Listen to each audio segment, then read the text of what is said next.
Bien-aimés, bonsoir. J'ose dire bonsoir car je crois et j'ose espérer que vous allez tous être fidèles à notre rendez-vous hebdomadaire ce soir. Donc, pour les autres qui vont l'écouter un autre moment, alors je vous dis bonjour ou bon après-midi. Cependant, nous considérons que c'est ce soir et que vous êtes tous fidèles à l'heure au rendez-vous pour notre étude du vendredi, notre étude hebdomadaire santé, questions-réponses où nous touchons hebdomadairement un sujet de santé. Et ce soir, notre sujet, ce sont les pierres, c'est les pierres aux reins. Les pierres aux reins. Donc, nous allons débuter immédiatement la présentation de ce soir avant d'ouvrir le plancher pour la période de questions-réponses avec une courte prière. Éternel, notre Dieu, notre Père, nous te disons merci. Nous te disons merci aussi pour ce saint sabbat que tu nous donnes pour nous reposer, Seigneur. Nous nous présentons devant toi sans rien à t'offrir, sinon chaque battement de nos cœurs que nous te demandons de recevoir, parce que chaque battement de cœur est un cri de louange montant vers le trône de gloire, le trône de grâce et le trône de triomphe. Béni soit ton nom, Éternel, notre Dieu, notre Père. Béni soit le don que tu nous as fait, le don du salut et le message de la réforme sanitaire pour notre salut aussi. Merci pour tout ce que tu es, puisque trop souvent nous venons devant toi simplement pour te demander et nos noms, et plusieurs fois nous ne venons pas devant toi pour te louer pour ce que tu es, c'est-à-dire un Dieu merveilleux qui prend soin de ses enfants, mais qui a aussi, il a souci à cœur que tes enfants soient en bonne santé. Béni sois-tu, Éternel, notre Dieu, notre Père. Nous te prions tout cela au nom de Jésus avec le pardon de nos péchés. Amen. Donc, bien-aimés, nous allons commencer immédiatement l'étude en faisant quelques distinctions, puisque parfois il y a confusion lorsque nous parlons de pierre aux reins. Donc, nous allons parler de pyélonéphrite. Donc, c'est un long mot, pyélonéphrite, ou vous pouvez dire pylonéphrite. Donc, qu'est-ce que c'est? Donc, il faut faire une distinction entre une pyélonéphrite, comme j'ai dit, les kystes ovariens du côté féminin et des infections aux voies urinaires.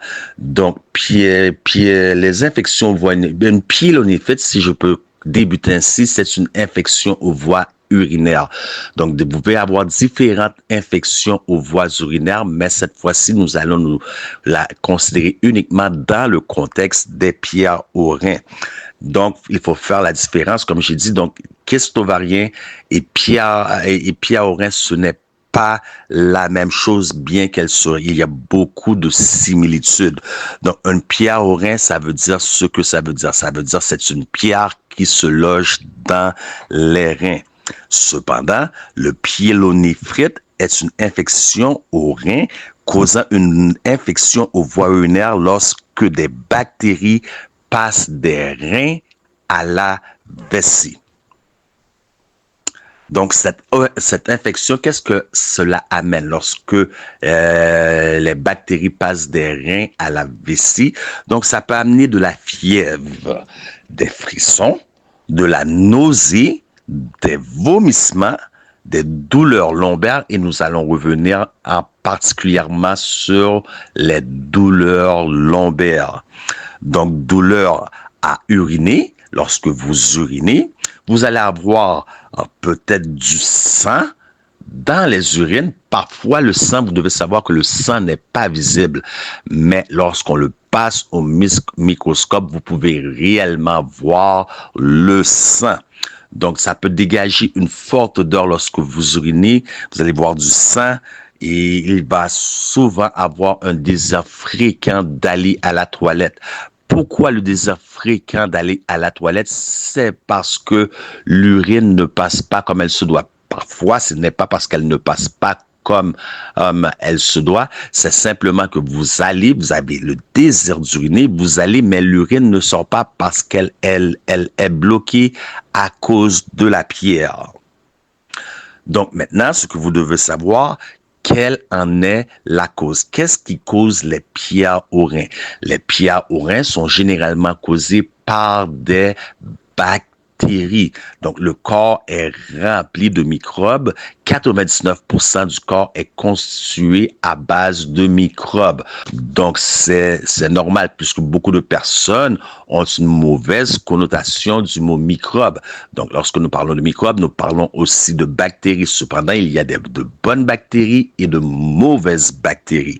Donc, dans ce cas-ci, nous parlons de l'E. coli, nous parlons de l'entérobactère, nous parlons de Proteus mirabilis. Proteus mirabilis. Donc, vous voyez que j'hésite un peu dans celle-là parce que celle-là, c'est une bactérie que je ne suis pas habitué puisque dans l'étude de hier, nous avons vu qu'il faut avoir une certaine connaissance de certaines choses, de certaines bactéries. Donc, celle-là, vous voyez que je ne suis pas habitué. Ce n'est pas une bactérie dont je cite à tous les jours.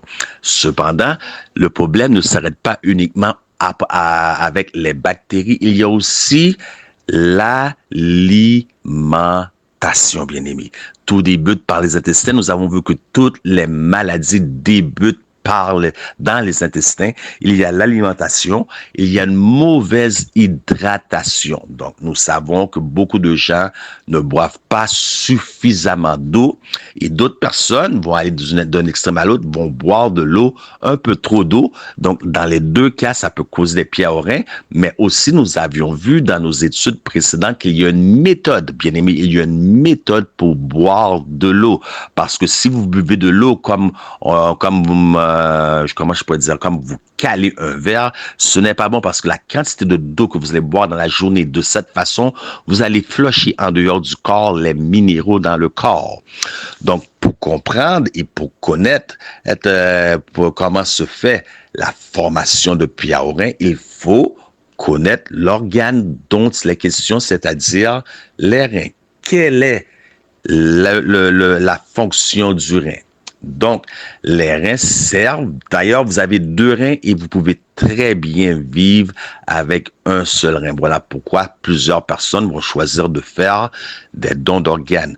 Donc, la fonction des reins, c'est la filtration et la purification. Donc, c'est une usine en soi. Aussi petite que soient les reins, c'est une usine de filtration et de purification de liquide dans le corps. Nous parlons ici d'eau et nous parlons du sang et elle rejette comment je peux dire ça, pas les surplus, mais elle rejette le non nécessaire, l'excédent par l'urine et les impuretés par l'urine. Maintenant, c'est là que vous devez porter attention puisque l'urine, c'est la dernière phase et la dernière partie où est-ce que ça sort, mais les pieds aux reins, eux, sont avant dans les reins. Donc, il y a un processus, il y a un processus, donc il faut savoir que se passe-t-il? Donc, pour savoir qu'est-ce qui se passe, qu'est-ce qui est question ici, vous devez connaître la composition de votre urine. L'urine est composée d'acide urique, de phosphate, de calcium, d'oxalate, de sodium et de potassium. Maintenant, chacun des éléments que je viens de citer possède leur taux de concentration. Lorsque le taux de concentration est trop élevé ou trop acide, qu'est-ce que ça va faire? Ça va créer un phénomène dans vos reins qu'on appelle de la cristallisation via les particules qui vont se relier les unes aux autres. Puis à cause de cette cristallisation, de ces particules, elles vont grossir, formant visiblement, et je le répète, visiblement une pierre. Maintenant, lorsque la pierre est installée dans les reins, y a-t-il sujet à s'alarmer? Je vous dirais que oui et non. Il faut s'alarmer lorsque la pierre, d'ailleurs, vous n'allez pas le savoir, mais les symptômes vont vous l'indiquer, mais une pierre au rein de 5 à 7 millimètres, donc je crois que c'est le bon taux, oui, ce sont des millimètres en millimètres, donc il n'y a pas sujet d'affolement parce que avec cette grosseur, elle va être éjectée au travers des urines. Lorsque ça la dépasse, c'est là que commencent les complications. Cependant, bien qu'il n'y a pas à s'alarmer, donc il n'y a rien à s'alarmer si c'est de 5 à 7 millimètres, il y a quand même un problème. C'est que la pierre se trouve dans les reins, se loge dans les reins. Les reins, eux, vont travailler de fonction à éjecter cette pierre, et c'est là que dans l'incapacité d'éjecter cette pierre va commencer certaines douleurs. Donc je vous ai parlé des douleurs lombaires, on appelle cela des coliques néphrétiques. Donc bien aimé, lorsqu'il y a colique néphrétique, je peux vous dire qu'il n'y a pas de douleur plus grande qu'une colique néphrétique, puisque vous ne savez même pas dans quelle position vous positionnez pour faire passer la douleur. C'est une douleur excruciating, comme on dit en anglais. C'est une douleur très douloureuse, très puissante, qui va vous affecter. Aucune position va vous mettre confortable. Donc, vous ne savez pas comment vous placer, tellement c'est douloureux. Moi, personnellement, je ne trouve pas de mots pour décrire cette douleur, et je peux en parler parce que j'ai déjà eu moi aussi une fois des pierres aux reins. Donc, voilà ce qu'il y en est pour cette douleur. Donc, les reins rejettent, les reins vont finir par rejeter cette pierre, mais le processus est extrêmement douloureux, causant des coliques, comme je l'ai dit. Donc, qu'est-ce qui se passe? Donc, la pierre va passer du rein à l'urétère, ok? De l'urétère à la vessie, de la vessie à l'urètre qui va être éjectée au travers de l'urine. Cependant, qu'elle soit 5 mm, 7 mm ou plus grand encore, parce que ça peut aller à des centimètres, plus grand encore, dans le passage des reins à l'urétère, elle va graffiner les parois. Donc, que se passe-t-il lorsque ça graffine les parois? Donc, ça va causer des sensations de brûlure extrême. C'est ce qui va amener, à cause des parois graffinées, c'est ce qui va amener du sang aussi. Donc, que ce soit au niveau de l'urétère à la vessie. Donc, le sang commence à partir de l'urétère, la vessie, elle va sortir de l'urètre. Maintenant, quelles sont les solutions connues par la médecine moderne, la médecine traditionnelle? Donc, la première chose, lorsqu'il y a une forme de douleur comme cela, donc on va vous prescrire des antibiotiques.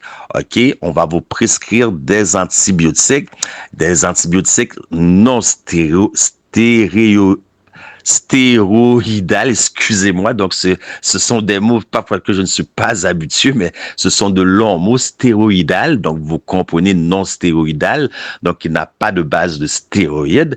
Donc maintenant, ce que vous devez savoir, c'est que vous pouvez bel et bien vivre longtemps avec des pierres aux reins, puisque certaines personnes ont des pierres et elles sont asymptomatiques. Cependant, lorsque les symptômes se déclenchent, c'est une douleur, comme j'ai dit, terrible. Donc, pour ceux qui ont des pierres maintenant qui sont plus grosses que la norme, qui ne peuvent pas passer au travers de l'urine, donc on va essayer de le détecter au travers d'imagerie. Les spécialistes vont faire éclater ces pierres en granules avec leur machine qui va permettre à la pierre de passer au travers de l'urine.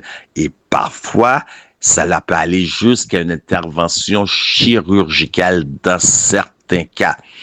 Donc, j'ai bien dit que certaines personnes sont asymptomatiques. D'autres ne le sont pas. Ça va dépendre. Mais ce que vous devez savoir, c'est que une personne sur deux ayant eu une pierre au rein va récidiver. Donc, c'est quelque chose qu'il faut faire très attention. Donc, quelle est la solution qui s'offre à nous, puisque nous avons déjà vu la méthode de la médecine traditionnelle et pour rajouter à cela, lorsque vous avez une pierre au rein, et lorsque c'est la médecine traditionnelle, qu'est-ce qu'ils vont faire aussi comme moyen après qu'ils vous en disent de uriner pour faire sortir la pierre? Ils vont collecter cette pierre, donc ils vont vous demander de l'apporter afin de l'analyser dans un labo. Donc, qu'est-ce que nous, en tant que missionnaires médicaux, quels sont nos moyens, puisque nous avons vu les moyens et les méthodes de la médecine traditionnelle, mais nous, M3A, missionnaires médicaux, spécialistes en médecine fonctionnelle, donc nous portons plus l'emphase sur la prévention, sur la cause, puisque chaque maladie a une cause, et si vous ne connaissez pas la cause, vous ne pouvez pas appliquer de remède ou de traitement, effectuer le traitement. Donc, quelle serait la solution à appliquer? Donc, encore une fois, nous avons vu dans l'urine qu'il y avait des oxalates. Donc 80% des pierres au rein sont constituées à partir d'oxalate de calcium. Donc, qui est plus prompt, je peux bien dire le mot prompt, qui est plus prompt à développer des pierres au rein? Avez-vous une idée? Ce sont les végétariens. Pourquoi? Parce qu'on trouve beaucoup d'oxalate dans les aliments. Donc, surtout les légumes, surtout les feuilles vertes. Donc, je peux donner l'exemple des épinards. Il y a beaucoup d'oxalate, mais Dieu nous a donné un régime. Dieu nous a donné un régime que nous retrouvons en Genèse 1:29. Quelle devrait être la solution? Donc, moi, je vous suggère de bien laver vos légumes, vos feuilles vertes, je veux dire, les épinards, de bien les laver. Si vous devez les faire cuire, bouillir un petit peu 5 minutes avant, jeter l'eau et après ça, terminer votre finition. Donc, c'est très, très, très important. Sinon, ça va aggraver le cas. Donc, oxalate de calcium le dit. Donc, et puis, les pierres au rein sont, une fois cristallisées, sont à base aussi de calcium. Devriez-vous avoir du calcium dans votre nutrition? Donc, plus vous allez avoir de calcium dans votre nutrition, moins vous allez développer de risques d'avoir des pierres au rein.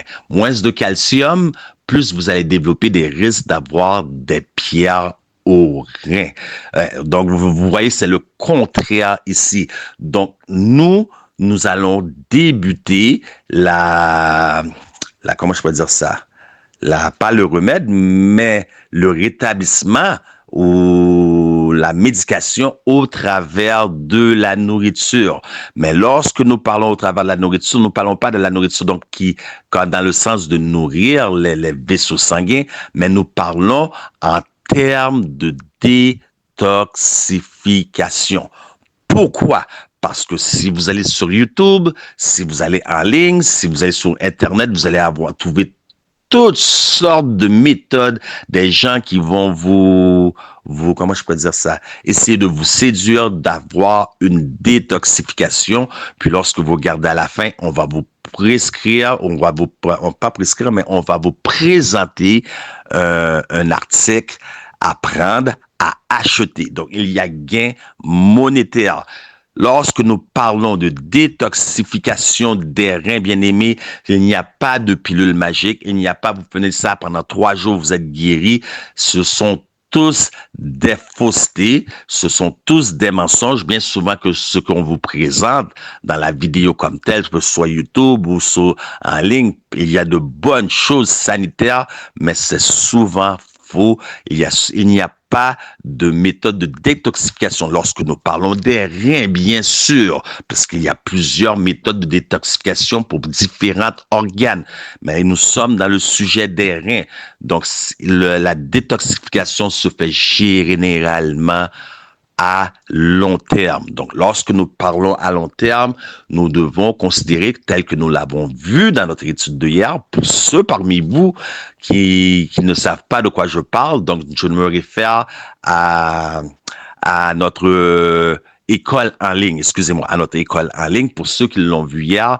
Donc, lorsque nous parlons de cela, il faut considérer le mode de vie. Donc, c'est quelque chose qui va faire, que nous allons faire à long terme. C'est faux. Je vous le répète, c'est faux. Vous prenez quelque chose, quatre aliments et vous faites ci, vous faites ça et c'est votre détoxification pendant 3 jours, pendant 7 jours. C'est faux.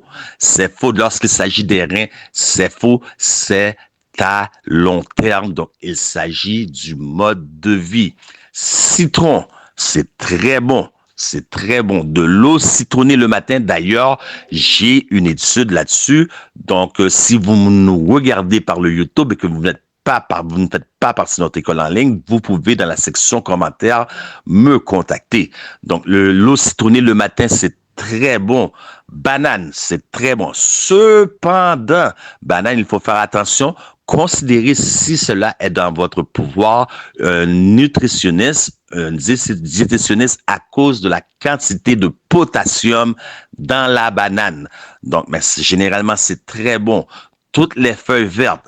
Aussi, vous devez considérer les brocolis. Brocolis, c'est presque bon pour plein de choses. Les feuilles vertes et des fruits, beaucoup de fruits. Nous parlons de baies, surtout de baies. Tout ce qui est baies, berry, en anglais, berry. Donc, framboise, fraise, tout ce qui est baies, c'est très bon pour les reins. Donc, la période de la détoxification va se faire au travers de la nutrition sur longue haleine et beaucoup d'eau. Donc, j'ai dit qu'on ne cale pas l'eau comme on cale une canette de boisson, mais l'eau doit être bu lentement à la température de la pièce, comme on savoure, comme les gens, les buveurs de vin savourent le vin d'une joue à l'autre, et non le glou, glou, glou, glou, glou qui va venir affecter vos reins. Donc, bien aimé, je pense que j'ai fait le tour du sujet rapidement. Donc, il y a beaucoup plus à dire, mais je pense avoir fait le tour du sujet. Donc, ce que vous devez savoir, c'est qu'il faut faire ce que je vous ai dit, très important, sur une base régulière, ok? Pour ce qui est de la nutrition, pour les aliments qui vont détoxifier le rein. Donc, ça, c'est à longue haleine. Donc, c'est un mode de vie que vous devez appliquer. Donc, lorsque tout cela n'est pas considéré, qu'est-ce qui peut arriver? Il peut avoir à l'extrême, je parle à l'extrême, ça peut amener jusqu'à l'insuffisance rénale. Là, on rentre dans les ligues majeures. Donc, il faut faire très attention. Ceci dit, je laisse maintenant le plancher après cette courte présentation ouverte et j'attends vos questions. Donc, nous sommes, pour ceux qui nous écoutent directement de notre école en ligne WhatsApp, je prends les questions jusqu'à toute la soirée, je vais prendre les questions. Donc, pour les autres, vous pouvez nous contacter, laisser vos commentaires dans la section commentaires. Si vous n'êtes pas encore abonné à notre chaîne YouTube, n'hésitez pas, abonnez-vous et partagez, s'il vous plaît. C'était votre humble serviteur, Jacques Lionel Guillaume, pour les ministères M3A Medical Missionary.